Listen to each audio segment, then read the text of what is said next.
welcome to TheoTrade, the weekend edition. This is Don Kaufman. Here we are on March 12th, 2016. Let's take a quick week in review, and then we'll move forward, of course, into next week, which is going to be chock-filled with announcements out there. So first and foremost, if you do take a look at the S&Ps this last week, we rallied. Yes, I happen to have a pretty considerable short position, but we rallied well within expectations. And that's one of the first things that I want to start with on the week is if you look at this rally, you read anything, in terms of financial media, they're going to tell you the markets exploded to the upside. Did they? So here's Friday, Thursday, Wednesday, Tuesday, Monday. So where did we start the week? Pretty much right at 2,000 in the SPX. Where did we end the week? Well, you can see it pretty much on here, right around 2022. The question is, what was the market expecting? So, as you guys may know, I'm much into trading, not around just what you think, but what the market actually anticipates risk to be. And when I say what market anticipate the risk to ultimately be, I'm really talking about the expected move. So what was expected this past week? And for that, on thinkorswim, we can go to the Analyze tab. And in the Analyze tab, you can go put in the SPX under Think Back. It's just end of day data over here. And I backed up the date over here. And I want to be, again, very specific with this. So I backed up the date exactly 1 week. And all I'm going to do is I'm going to look at the expected move, what the market was anticipating for risk. So again, that was, 6-7 days ago. It's a week ago. The market was expecting throughout the course of this week approximately a $33 move. Okay, $33.59 to be exact, about a $33 move up or down. Now, the way that the expected move works, and this is really important because this next coming week, I'm going to have quite a bit of risk on the table as an FOMC announcement. That's why I'm kind of reviewing this. This is really important in respect to the way the expected move works. It doesn't say that we're not going to crack outside of a $33 range. Ultimately, what it says, okay, is at the end of the 6 days, okay, it's a probability of expiring inside of that range. And what's the probability? It's a 1 standard deviation move. So there's about a 68% chance we're going to be inside of this range. Great. So we moved well within expectations for the week. And for me, so I'm bearish right now, and I'm taking X amount of risk. When I say X amount of risk, it's always good to go in there and measure your risk. You don't have to measure risk against mine. I don't mind showing some of my positions. This is my spider beta weighted position. I'm short right now about 4,000 deltas. Okay, what does that basically mean? It means, well, when the spiders themselves move up or down a dollar, I'm going to make or lose approximately $4,000. Meanwhile, I'm still collecting premium or options that I sold. Okay, the premium is decaying. If you guys are familiar with the term theta, it's theta decay. So I'm still collecting premium, even though the market might be grinding against me. Okay, so I'm building a position that is bearish. That people will ask me, how long are you going to hold this? Well, I'm actually very comfortable with being short 4,000 spider deltas right now. Okay, and I've already kind of gone through and estimated where could the spiders possibly go.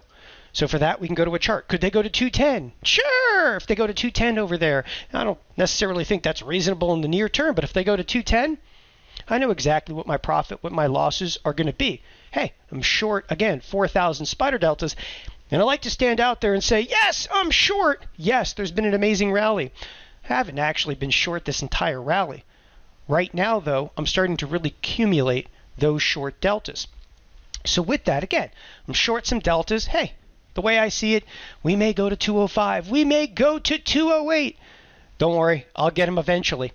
And when I do, the entire time that we're rallying, remember, I'm still collecting theta. I'm still collecting premium against my short positions. Now, time out. Let's look to the week ahead, because what's in the past is in the past. You build a position, you're either comfortable with the position or you're not comfortable with the position. But you still have to move forward. Because, dwelling on last week we grinded to the upside. Yeah, well within expectations of what the market was going to move. This next week, For it, well, we got to go to the calendar because it's a wild and woolly week filled with events. The FOMC meeting, it begins, what is it, like 9 p.m. on Monday night? Is that past Janet Yellen's bedtime? Okay, I mean, it's again, non-event that it's kicking off. Tuesday, what do we got on Tuesday? Not a huge amount. Some retail sales numbers. What do we get Wednesday? Oh, it's the number everybody's looking for. It is the FOMC meeting. What are they going to do? Probably nothing. Okay? I mean, I can't imagine that, Janet Yellen's going to come out again. I compare her very often to Punxsutawney Phil, if you know who that is. It's the groundhog. She comes out, she sees her shadow, she does absolutely nothing, runs back into the FOMC cave. How could they turn around and bump rates this week when, Mario Draghi went out and did everything in his means? I'm not even sure entirely what that means, but the European Central Bank did the exact opposite of what we're talking about with the FOMC. So, again, the European Central Bank, they chipped away deeper into negative rate territory, so I don't expect much out of the FOMC. However, the wording is important. The other thing, there's a little bit of a double whammy coming here on March 16th. You have the petroleum report. That's been rocking markets lately. Like, people like oil matters right now. And oil, that's a product that's rallied up a tremendous amount. And I have to tell you, from where I sit, yes, I'm already bearish in the S&Ps. Do I need any more bearish positions? Probably not. But I'm kind of thinking a little bit of a bearish tilt to oil right now. I mean, come on, it's come from where? $30, $31 a barrel up to 39. I don't know about you, but I'm thinking in terms of, hyper extended kind of move over here.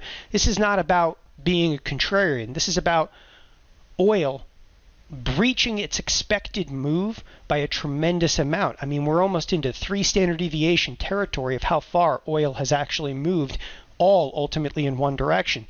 Wouldn't surprise me to see oil this week back off. I'd actually look for oil back down to the 36, even the 35 handle, kind of mellow out just a little bit of some of the recent rally over there. Okay, moving on down the list, back to the S&Ps. There's something kind of unique this week with the SPX, and that deals with the fact that the SPX now added a new expiration. That new expiration, well, there's a Wednesday expiration, but then we're hitting the normal monthly expiration, which the last day you can trade it is Thursday afternoon. But the expiration actually occurs on the settlement of Friday morning, if that's not confusing enough. Anyway, what's unique about it is the Wednesday options here in the SPX, they include the FOMC, kind of announcement over there. The volatility is not all that extreme, though. We're seeing like 14 vol, $26 kind of expected move. Nothing too extreme over here. You got a 5-day expiration over there. But what's even crazier about that is then I can go over to the spiders, and I can see the spiders have a full 6-day. So this is the way like I evaluate risk. Like, what's the market anticipating risk to be for the entire week? Okay, and if you look over to, again, the right-hand side of your screen, you will actually see, and I'm going to highlight it over here for you, that's the expected move for the entire week. It's right around, what, $3.70. So why do I bother mentioning this? Because there's going to be so much media surrounding like the FOMC, they're going to have like the Janet Yellen picture like time over there. Come on, it's photo ops for Janet Yellen. Anyway, there's this $3.70 expected move. Now, the reason I bring this up is how did that compare, if you will, to the previous week? Remember, all I'm doing is dropping back 1 week over here, and I wanted to see, how did it compare? It's almost kind of the same expected move. Like, there was nothing extreme, if you will, about what the FOMC is, in terms of risk that's being priced in. So this past week, again, we saw a $3.40 move in the spiders being priced in. This next week, that's a $3.70. So there's just a skosh more risk being priced in, but nothing too crazy. Which, if you actually read into this just a little bit, what it's actually ultimately saying, in kind of read between the lines over here, risk is saying we don't expect much out of the FOMC. They're actually anticipating more risk, if you will, out of Mario Draghi in the ECB. And that's really what's being priced in over here. Now, enough of expected moves and so forth. Okay, one thing I'll mention is I'm probably not going to be a big seller of like weekly options once again, because this is much lower implied volatility than we've seen, okay, versus, for instance, the first 2 months of this year. So I'm a little hesitant in the SPX or the spiders to want to sell like literally 1 week kind of options premium. Okay, let's get down to the meat of it. Look at a couple of trades over here. Google's actually caught my eye. Why Google? All right, so Google's had a fairly spectacular move to the upside, but okay, not a huge market technician. I think it's going to actually hit a kind of a big inflection point over here at 750. This is, again, a trade you may want to look for, but you're going to have to be a little patient this week. Google actually hits, okay, 750 and seems to stall. I think it's a perfect setup here for a bit of a bearish trade. Google actually just cruises right through the 750 handle. And again, it's met a lot of resistance right at that number there. Okay, we've had many days where Google stalled out right at the 750 handle. Now I'm looking again at Google L and the kind of trade I'm going to be looking to place on Google. It's most likely going to be probably in the 27-day expiration. And when Google does come up to the 750 level, I'm going to use what's called like an in-out spread around it. Okay, and that's these spreads, they're really easy to build. Okay, they're a little bit more though about the management. What the spread will probably look like is something in the neighborhood of, I might buy the 750, sell the 745s. I'll try to pay right around about $2.50 for a spread like that. It's again critically important though that you understand the logic behind kind of an in-out spread. You're not trying to make a huge amount on these things, okay? You're trying to go out there and make about 60% of whatever the risk is. So if you risk 250, you're trying to make 60% of that 250 inside of the Google spread. By the way, those in-out spreads, I'm announcing this a little earlier than we typically do. April 2nd, we're actually going to be dedicating a Saturday morning to kind of our next large class here at TheoTrade, and that's going to be a 4-hour class all around like the mathematics, the trading logic, okay, and I'm going to use in-out spreads as one of the kind of the key strategies. Strategy is not going to be even as important as like the logic behind management of it. I think you guys will really enjoy it. It's coming up April 2nd. Speaking of which, so a little bit about the Google trade over there. Speaking of which, a few things I'll display right here on the TheoTrade site. We've now 3 courses under our belt. So we kicked off TheoTrade in kind of a beta phase in January. We went live February 1st. When I say 3 classes, we've got Survive the Extreme Volatility. This is Risk Mitigation Tactics. This is Sell Premium Manage Risk. It's kind of like, that's one of my, like, I guess, hallmark classes that I've been doing for 15 years. And there's even coaching sessions attached to this. So there's a prelude to selling premium.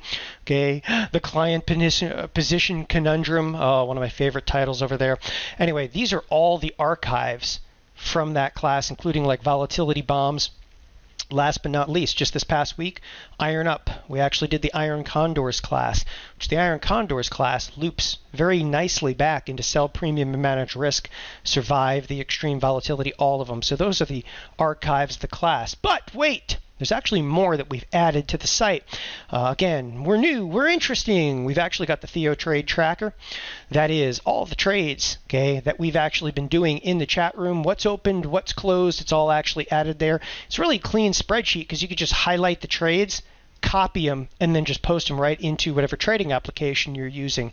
And we are now also just adding this. It's all the shared links that we use specifically to thinkorswim, but there's chart setups, earnings scans, watch lists. I'm going to add a few dozen shared thinkorswim links to this in just the coming days over there. So there's a tremendous amount we've added to TheoTrade in just the last few weeks. Again, tracking trades over there, all the links that I use on thinkorswim. And even if you're not on thinkorswim, we'd be happy to talk to you guys a little bit about some of the different codes that we use. Listen, we have no sacred cows here. Okay, if there's some type of a crazy study that we use, whatever it might be, if I've got like a special style, a special setup, it says like load style, we'll share any of them with you. Okay, so by all means, nothing is going to be proprietary here at TheoTrade. Enjoy the classes. Again, the next big one coming up is April 2nd. But even this coming Wednesday and every Wednesday evening, we're also doing the coaching session. You can come, you can ask some questions. There's always a theme to it. Enjoy it. Thanks a lot, everybody, for joining us here at TheoTrade. My name is Don Kaufman. We'll be back first thing on Monday morning in the Theo chat room. Have a great weekend. Bye-bye.